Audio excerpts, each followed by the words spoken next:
Sounds like a fun evening in your home, Joyce. And, and that's the other issue is, are your standards the same as your spouse's? No, generally, no. Not when it comes to child rearing, generally they're a little different. Welcome to Classical Etc. You're in the studio with Memoria Press. Hello, and welcome to another episode of Classical Etc. I'm Jessica Gardner, and I am joined today by Paul, Tanya, and Martin. Welcome back, everyone. It's been a couple episodes since we've had the normal bunch. That's true. I feel like I'm sitting in Carol Reynolds' chair. Yeah. It makes me feel like I should talk a lot. And talk very quickly. Yes, I shouldn't have said that because she's listening probably. Sorry, I'm just Carol. allowed to be called normal for a change. Oh. Last time Tanya was upset about being called normal. That's right. I do not want to be called normal. That just sounds average. I'll work on it. On today's episode, we are discussing parental involvement. How involved should you be as a parent, and what should your guiding principles be with that involvement? Before we talk about that, as always, what we're reading. Martin, let's start with you. Well, okay, so I'm reading, I normally talk about my recreational reading. Mm-hmm. That hasn't changed much. I'm about to finish The Conquering Tide by Ian Towles about the war in the Pacific, which is interesting because I did not realize that war was pretty much determined pretty early in the war. Our manufacturing base was pumping out carriers and airplanes, and we had improved our airplanes so that ours weren't inferior to the Japanese Zeros, and then it was just a matter of time. I mean, after early 1943, so that was kind of interesting. And not then, to me. War books. I love war books. Death Comes for the Archbishop. I'm getting close to finishing that. That's Willa Cather, of course, and great little book. But I'm actually reading a couple of books to prepare for my 2 summer courses, Intro to Classical Education and Classical Pedagogy at memoriacollege.org this summer. And one of those is, I try to read, particularly for my classical education, philosophy of classical education course, the first one, I try to read one new book that I haven't read on classical education every year. So the one I'm reading right now is The Classical Tradition by Gilbert Hyatt. Gilbert Hyatt was the one who translated the Werner Jaeger Paideia series of 3 or 4 books that are really among the greatest things ever written, I think, on classical education. And he was a great classical scholar in his own right. And so I'm really enjoying that. And I'm also, for my pedagogy class, I never really have finished, read really far into Quintilian. But that is so, Quintilian, who is a Roman teacher and writer on oratory and rhetoric and just education. So his institutes of oratory are just filled with a lot of just common sense, practical things about how to teach children. He talks about phonics in there. Okay, this is like first, second century, somewhere around there. Do you have a book for that? Or it's the Institutes of Oratory. But it's actually printed. Yeah, published? The Loeb. I'm sure you can probably find it other places. I was thinking, why don't we publish that? Well, you would want to edit it. Oh, okay. Let me put it that way. Okay. I mean, you want to edit me, and my writing's like perfect. Is Quintilian not in the great books at all? It's in the Great Tradition. There's no. Yeah, but no. I mean, the series you mean of in the great series? I think he is. I don't know. Sure. I don't remember seeing Quintilian on any of those books, but maybe we can I don't know. We need to look. Let's check. But he talks about teaching kids writing and why this is important, and just really great stuff. So I'm making my way further into that than I have in previous years. So I'm enjoying those. Nice, Paul. Well, I picked up Orthodoxy the other day. Got a couple chapters into that. It makes you more educated just picking it up, doesn't it? That hasn't worked for me yet. Yes, but I did fairly well just skim and skip over the introduction. in the version that I had. I didn't feel like it was, I should spend a lot of time there. I think orthodoxy. It's Martin's introduction. I think orthodoxy is a book that how Lee made us read Lord of the Rings and Narnia last year. I think we should do orthodoxy together. Well, I'm already ahead of you, apparently, then, I guess. No, but you're doing it by yourself. I am doing it by myself. Yeah, but I think it would be helpful join me. All of us in the office to read and discuss that. It is a difficult. It's so difficult book because, for one, he's being very sarcastic throughout, and lots of plays on words, and you really need the context paradoxes of why he's writing. What I missed is when I started it, I just didn't realize that he was writing in response to something, and so it was harder for me than it should have been. He had written a book called Heretics before he wrote Orthodoxy, which was basically, he just goes through and criticizes all the great thinkers of the time, which I think it's just as good as Orthodoxy, really. But then somebody challenges him. Well, okay, you've told us all the people you disagree with. Now, why don't you outline your own philosophy? Right. So he writes Orthodoxy. Right. And I mean, he's referring to contemporaries, and be nice to have footnotes that kind of explain that a little more. Well, we could add them. Yeah. He's writing in Edwardian England after, there were a couple King Edwards that were both the sons of Queen Victoria. So he's writing really after the Victorian time. And things were just different back then. And I think you really do need a context to kind of understand what's going on. I do too. Yeah. I think it would help me a lot to have the context. Yeah. Yeah. And you also, I think, you really need to read C.S. Lewis before and kind of master his writing before you read Chesterton. I think it's a good gateway to Chesterton. Right. I can see that too. I can see. Fundamentally, you're saying Chesterton's a little harder to read. He's more literary. Lewis is. Mere Christianity is radio addresses during World War II. It's very clear. Very clear. He's a master of clarity. Chesterton.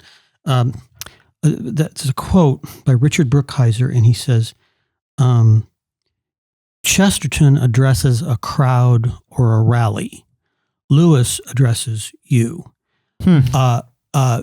Chesterton charts the world. Lewis grasps your lapel. And I think that totally, that encompasses, I think, their two different styles. Yeah. Tanya? I'm reading Middlemarch. I'm 200 pages in. So it's a much faster read than War and Peace was. But it's a lot of pages, but they're smaller. They're regular size pages, whereas War and Peace was like this huge, it was like a missile from the Catholic Church or the big Bibles in churches. Lots of words on a page. And it took forever to change pages because there were so many words on a page. And Middlemarch is your normal sized book. So, but I got actually encouraged in reading War and Peace because there's so many words on a page because you only had to flip like one page and you'd be on a new chapter. That's true. So like very short chapters. Yes. It felt like you were getting somewhere. Yes, that's true.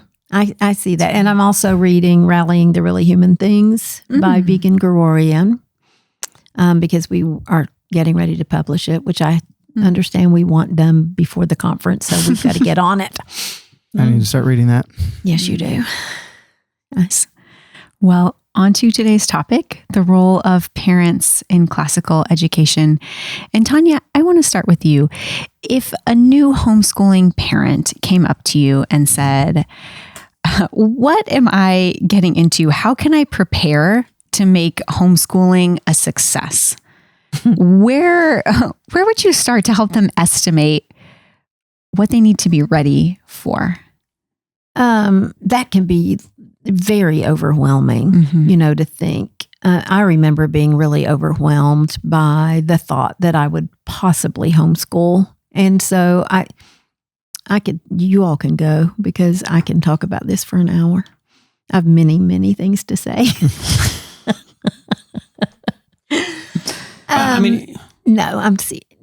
Okay, well, she really has things to say, Martin. I think for one thing, one important thing is to find a mentor, to find somebody who's done it, who's doing it, somebody who can meet you where you are and can hold your hand through it. And another thing would be, that an important thing for me, I knew why I was homeschooling, and it was because I have a very specific incident in the public school where we lived. I just read a newspaper article in our local newspaper that said that a third of the third graders couldn't read. And so I decided I was not going to put my child in that school. So I knew, but I'd never considered homeschooling before that. It was literally just put my child in that school where they're obviously not teaching, or homeschool. That was my only choice. And so I feel like you've got to know why you're doing it, and you've got to be able to defend it. And I knew why I was doing it, but I wasn't able to defend it well. So I think when Cheryl handed me Climbing Parnassus, when I listened to her talk, she was my mentor, about education, and I learned so much, but I do think that's part of it. But the easy part is pick a curriculum like ours, where we've done all the work for you, where we have not all the work. You still have to do a lot of work, but we've at least laid it out for you. And then read your child's curriculum. Just read it. Read through everything that you're going to be teaching. I don't mean do the study guides, though that would be optimal, but who has time for that, right? But read the novels, read the history books, especially if you've got young children. It's just not going to take all that. And then you'll feel so much more confident and so much better. Take a Memoria Academy adult class this summer and actually learn a Latin course, or learn how to teach classical composition. And then eventually the Memoria College classes can also, like Martin was talking about his introduction to pedagogy and classical education. If you're going to go that route, anything like that is going to make you feel more confident. Now I'm going to quit talking because I'm dominating.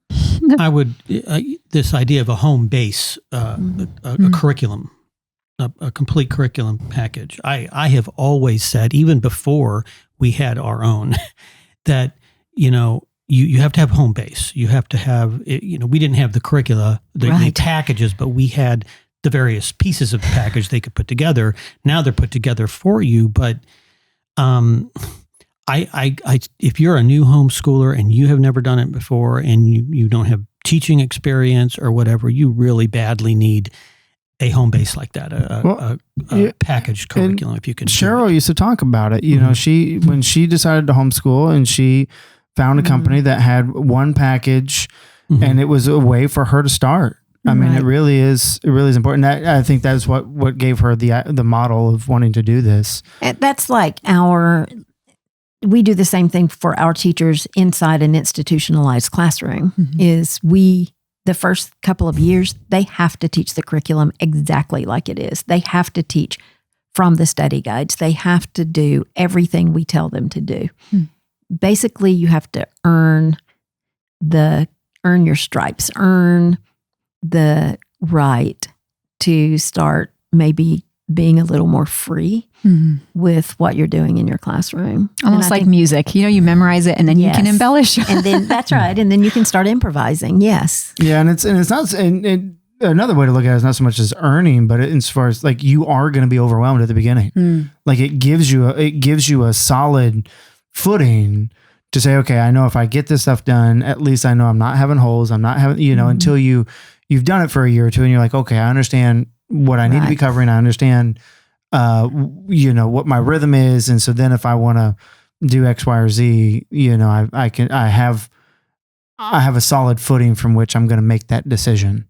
And you get faster. You do get more efficient the longer you teach.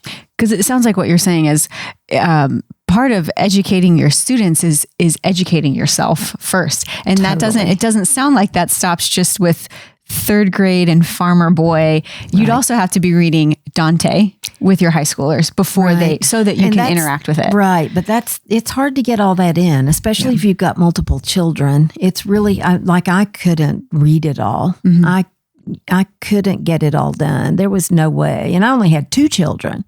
So I can't imagine if you've got, a lot. But the advantage to having more than 2 is you get to teach each thing more than twice. Right. And so you're really going to learn it. And so then you can concentrate on that older student. But it's hard to find the time to do. Well, but I also do think, if you're starting your first oldest child, then, you may have time to read through the books that they're going to read that year or do some of that, a lot more prep work for that.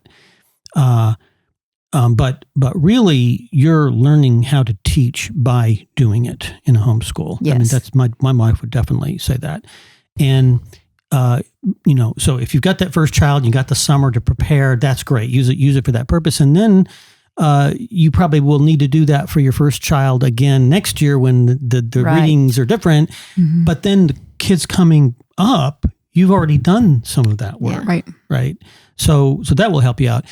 But I'll tell you, a lot of this is confidence building because homeschooling mothers have this inferiority complex and they think, well, I've never been trained to be a teacher. To which my response is, great, that's good. Because teacher training right now is so upside down in terms of their priorities and their philosophy. It's one of the things I'm going to talk about in my classes. And they don't realize it. It's like Tanya said, that a third of the kids in the local schools couldn't read. This is going on all over the country. Kids are not learning how to read. They're not learning math skills. A homeschooling mother can do a better job than that. And so a lot of it, and it doesn't help if you don't have the support. My wife did not have the support of her parents. And this was hard for her. That's why you have to know why you're doing it. You have to know why you're doing it. You've got to be confident in the fact that you know what's best for your children and you know that you are giving them that. And then because it's hard when family isn't in support. Well, particularly when you come from a family of teachers. And they remember when schools weren't as bad as they are now. And so they can't imagine what they actually are today. Right. There was no such thing as homeschooling. That would have been just a criminal or something. So, you have that. And I'm sure that the current generation of parents of young children probably are past that now. But still, there's a lot of attitudes, particularly when your parents did go to public schools all the way through. It's just going to be a different mentality. And to help someone kind of resource themselves when it comes to understanding why they're doing it or exploring the defense for classical education. I know you mentioned climbing Parnassus. Is there any other resource? Well, that's for a classical education, if you're doing a classical education, which we hope you are. But even, we're in the middle of homeschool convention season. That's a great place to go to figure out why you're doing what you're doing, to meet with other people doing it, to go to workshops and actually listen to people talking about it. I do think that's a great option. The Memoria College, like his classes this summer, that's what they're aimed at, is figuring out how to do it, why you're doing it. I also think for very practical help, the forum is the Memoria Press forum is very helpful because you can just get on there and say, "Hey, I'm a new homeschooler. I'm looking at starting kindergarten. What are the big things that you wish you'd done better? Your first year." That's right. And you would get a slew of moms that would tell you, "This is what I found. I wish I would have done better, or this is what really helped me." Because I just remember looking at some of those and going, wow, the organization some of these ladies have to keep the household running while they're, having to go from child to child. They really have some great systems. They do. And they will share all of that information with you if you ask. And they'll also tell you it's the hardest thing they've ever done, but that it's absolutely worth doing. And so you could get a lot of help from your peers if you ask for it. And people would be so glad to help. They're always so glad to help. I feel like they help each other so much more than we can help because they're all in the trenches together. And I think you mentioned the conventions, and of course we display at a lot of these conventions. We have a booth there, and I think people learn a lot by walking into the booth, and they're able to see the entire, all of our material. And there's usually somebody to talk to. We send our CSRs there, and I think that's very helpful. And going to some of these sessions. I mean, I've been speaking at those for 20, 25 years now. And I have these families now who, the one family came up and they had 4 kids. And she said, our last one is graduating. We've been coming to these to see your sessions for 20 years or something. And they've learned with Memoria Press, and they're graduating, and it's just wonderful. And that is nice. We do see the same people year after year at the conventions we attend, and we develop real relationships. And it's amazing when you just see somebody once a year, as soon as you see them coming and you think, I know you. Outside of the academic preparation and kind of curation that the parent does, can you speak to how they can curate the environment and how that factors into... Because I'm imagining the forum is probably a great place for people to talk about how they structure their days, the rhythm of family life. I could get on a soapbox about this too. I think that the thing you have to realize when you're homeschooling is that this is your job. You just cannot imagine the number of friends who would call and ask me to babysit for them. During my school day with my kids. It was like, because we were home, I don't know what they thought I was doing, but they obviously didn't think I was teaching. And so, you feel like of course, now more people are homeschooling, and maybe people have it better. I knew one other person in my community who was homeschooling. Everybody else was in that school where students weren't learning to read. But, it can be isolating, but it is your job. And these children are your students. And so, you're not going to get your laundry done. You're going to have to advance plan for dinner and really try to be organized I feel like you need to start school at a certain time and obviously take a lunch break. Take breaks, have all that built in, just like if you were a classroom teacher, because it is important. It's the most important thing that you're doing, and it needs to be structured. I think you need an area that is uncluttered and walls that are simple and not chaotic. And when they say, "Can I go up to my room to do my homework?" The answer is always absolutely no. No. That ain't happening. Yeah, I'm not. We got it done when I was a kid. In your bedroom? I remember laying on a bed next to my sister, and we were both actually working on our homework. Maybe that was the one time, and it stuck in my memory, but I remember doing it. That would not have happened in my house. But I think a lot of homeschoolers, because I do remember like the instruction my mother gave happened around the dining room table. Yes. Right? And so it's a lot. It's very common for homeschoolers. That's like, that's the space you have, right? It is. And it's hard because that may be the table where you just had breakfast, right? And you were a parent, and then all of a sudden you're a teacher, and so it is a different dynamic. It has to be a different dynamic. To switch gears and to turn that kitchen table into a classroom. But to really delineate your time. This is school time and this is not school time. And I think the more you do that, the better off you are. And don't, like in the morning, they have more energy, we would do math in the morning if there was some kind of Latin in the morning. Latin in the morning. And go for 2 hours, maybe 3 hours, and then take a lunch break, and then come back in the afternoon and maybe go for another hour or an hour and a half, a shorter period of time, and then you stop and they can go out and play in the creek or what my kids did or whatever. Like my oldest, I could be cooking dinner at 5 and he's still working because he just chose to make his work last for 8 hours. Yeah, it should have lasted 4. Yeah, there's a certain amount they got to get done. And if they don't do it the way they're supposed to, then it's going to take longer. And that's a disincentive, And I remember oftentimes being done by lunchtime because I mean, I have 2 sisters, I'm the youngest. And so it was just, if you're just organized and motivated about what you're getting done. Motivated, there's the key. Yeah, right. I mean, the student has to be motivated, the parent has to be motivated, right? But if you're just motivated, okay, we're going to get done, we're going to get our work done, then yeah, it doesn't have to be the length of a school day. Right. Now as the kids get into high school and stuff, there'll be a whole lot more that they've got to be working on, and it will lengthen.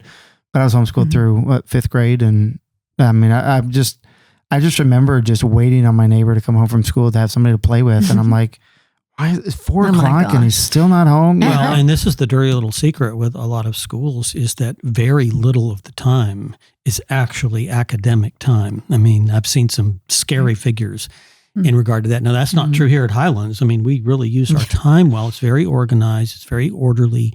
But in public schools, the amount of time that they spend on academics is not great. And so if you've spent, don't feel guilty if you only spent 3 hours that day, because you can, if you you do it well. Especially with younger children, you can absolutely get it done. Right. And once you've gotten it done, then you should feel done and not think, well, we have 3 more hours. Right. No, you should know every day, this is what we have to get done. And then they work until they get that done. And then and as long as that's clear cut, like it was for you, it was for my children too. I just had one that continually chose not to get it done. And I still don't really understand that because he loves free time. But he just was not motivated. And I was so motivated that I didn't really know what to do with that. So, because I'm such a task-oriented person, and I love checking off boxes. And I was had this pencil twirler that I just don't know even where that came from. You mean the student was a pencil twirler? Nick. Okay. Yes, he would just sit there and twirl his pencil and look into space. And I'm thinking, if you are, you can be done. You're a rational being. You should understand. This is your list. When you check these things off, you're finished. And I will leave you alone. You can do whatever you want to the rest of the day. I felt many times that we did not have rational beings.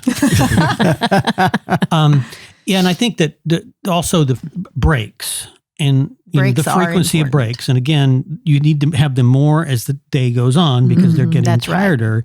Right. And again, those are delineated. Stop what you're doing. Do something else. Right. Set a timer for 15 minutes. That's right. Exactly. Yeah, that's right. But what we did, Dave would come, my husband would come home for lunch a lot of the time, whenever he could. And so the boys and I would have been at it from, say, 8 to 11. And we were so tired of each other that when we got to be lunchtime, Dave would say, "Where are the boys?" And I would say, "I just told them to go eat." They're eating together. You and I are going to eat together. Like, we literally just had to separate. And then after lunch, I got it all cleaned up and we came back together and we finished our school day. At that time, there was so much about, families are falling apart because they're not eating together. And I'm like, they don't understand. We have been together literally for hours and we are all sick of each other. I'm sick of them. They're sick of me.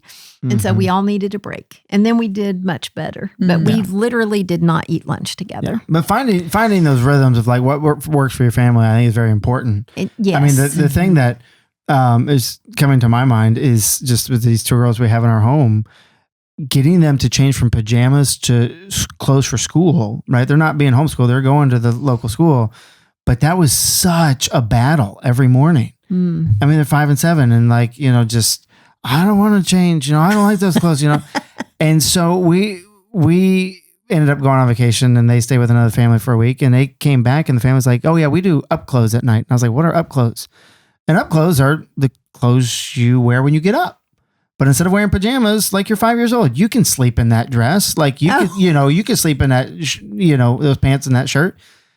And like it completely changed our rhythm in a very good way. Whereas, okay, now instead of getting up and fighting that battle, we get up and we're able to have a nice breakfast, and we're, ready to roll. And so you just got to find that rhythm that's going to work. Like that was a battle that those kids, for whatever reason, really struggle with. Okay, I've never heard of doing that before. Oh yeah, it completely changed our lives.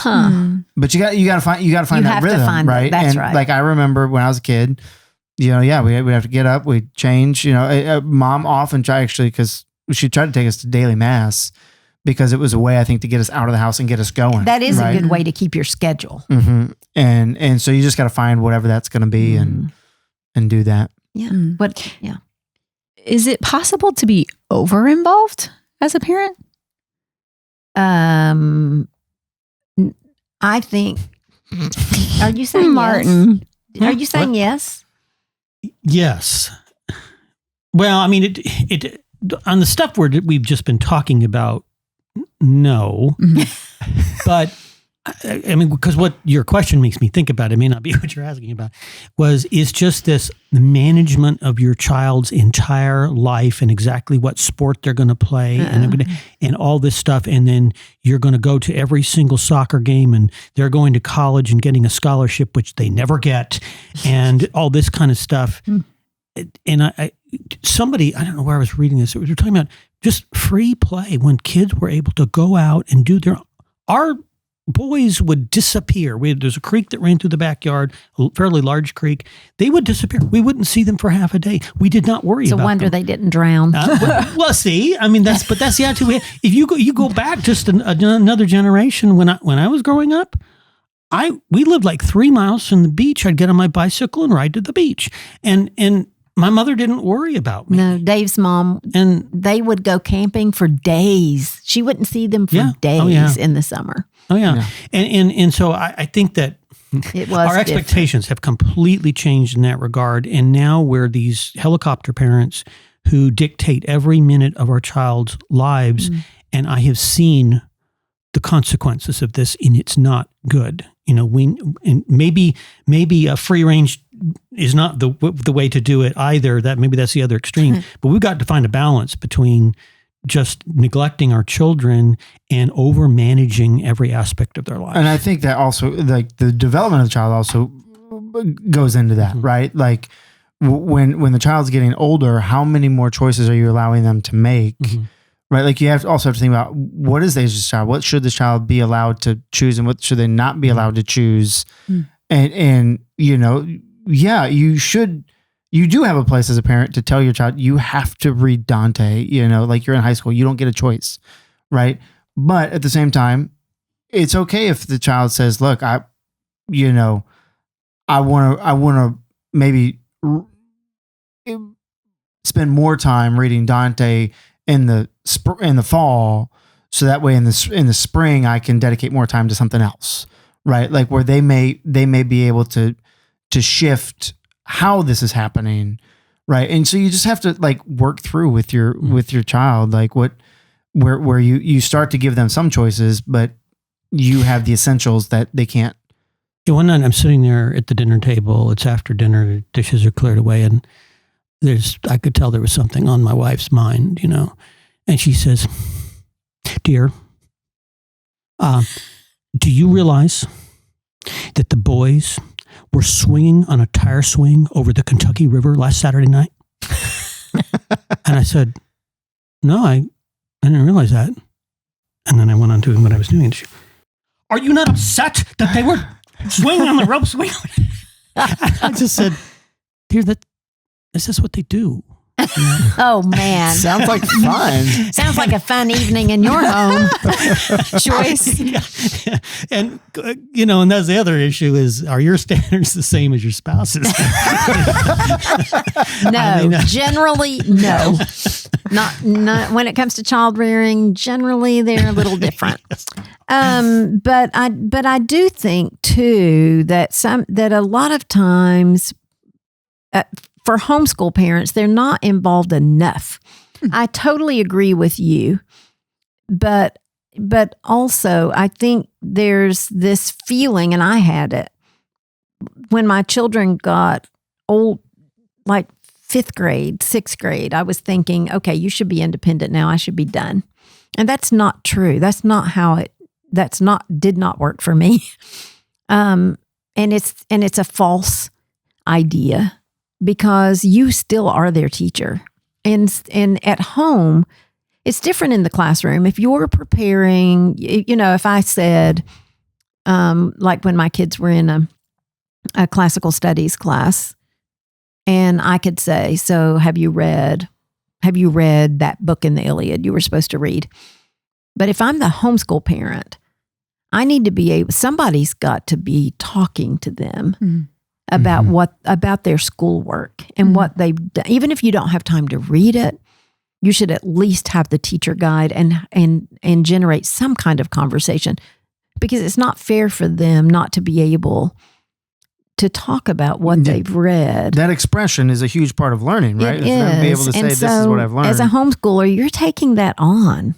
You're taking on that responsibility for being involved in their daily life, daily education. Martin, before you say anything, I was just gonna say, like, we see this in Memoria Academy too. Where what Tanya's saying is that parents aren't involved enough, because the thought with any sort of hybrid program, right, as the parent is that you're in partnership. But from the parent's perspective, they say, I'm farming this out. Right. But from the hybrid school's perspective, this is a partnership, right? This child's only with us 1 or 2 days a week, which means you as a parent, you need to also be involved, right? In the moment that you completely say, oh no, I'm not doing that because that's over here, this class is doing that, it's the moment that your child's not going to be getting out of it what they really could be. Right. Because you may just have a child like your son that's not motivated, not getting the work done. And if the parent's not following up on that, the work's not going to get done. They can't get out of class what they need to get out of it. And all of those sorts of issues pop up. We do see that a lot. But honestly, I mean, sometimes it's just the human frailty of not having enough hours in our day. Right. Well, and this is particularly important in literature primarily, and literature secondarily. And I think this is one of the reasons, it's a great role for a father, is communal reading with your family. And we did this after dinner. We would push away the dinner dishes, and my wife would be, getting the dessert or something, and I would start into the next chapter of some chapter book that we were all reading. We were all reading it together.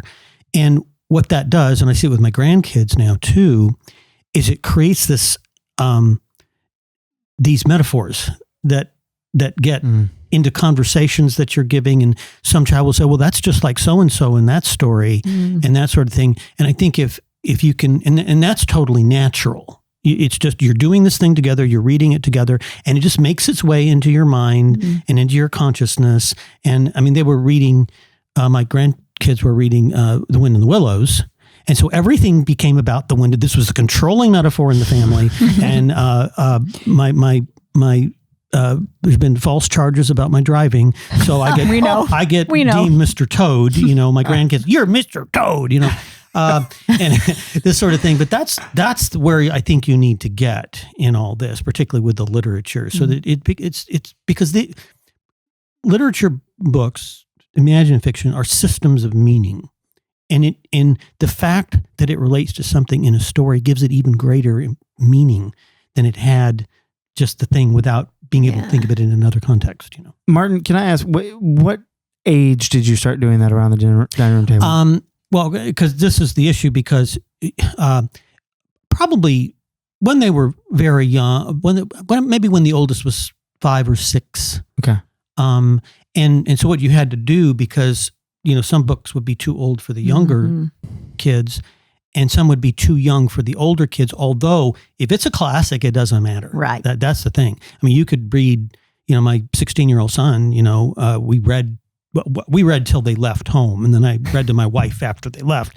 Right. So my youngest comes home, Tim, and he's still home, and we're reading P.G. Woodhouse, we're reading Booth Tarkington, we're reading, and I said, because I needed to read Farmer Boy, and I needed to go, so I said, we're going to read Farmer Boy. He said, I am not listening to a book that is for kids. I know. I said, we're reading Farmer Boy, chapter 1, and then I would start in reading, and then I'd get finished, and he'd say, well, you can read another chapter if you want to, because that's a great book, and it doesn't matter what age it is. Right. But you try to, we had 4 kids, so I tried to put it right in the middle in terms of the reading level. Mm-hmm. And the reading level also is always younger than when you're reading it, than what it would be if they had to read it themselves. You can read to a younger child who couldn't read it themselves. Right. That's about 2 years or so, maybe.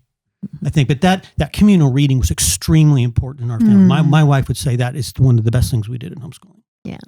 Mm. Were you going to say, Paul?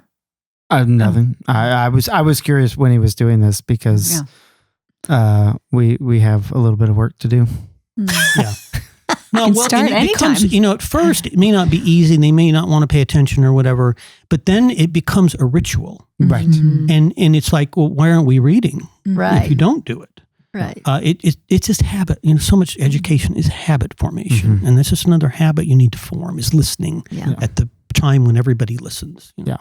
And doing it, I mean, we have a habit of reading stories at bedtime, which is good. It gets them. Yes, absolutely. But and that's another But time. doing it at a time where they're up and awake and have to focus on the pictures and all that kind of stuff. Even for kids that, like these kids that are home, they're going to school, right? But still having that dedicated time, that would be nice. Yeah. And right a picture book after dinner. Everybody's still sitting around the table.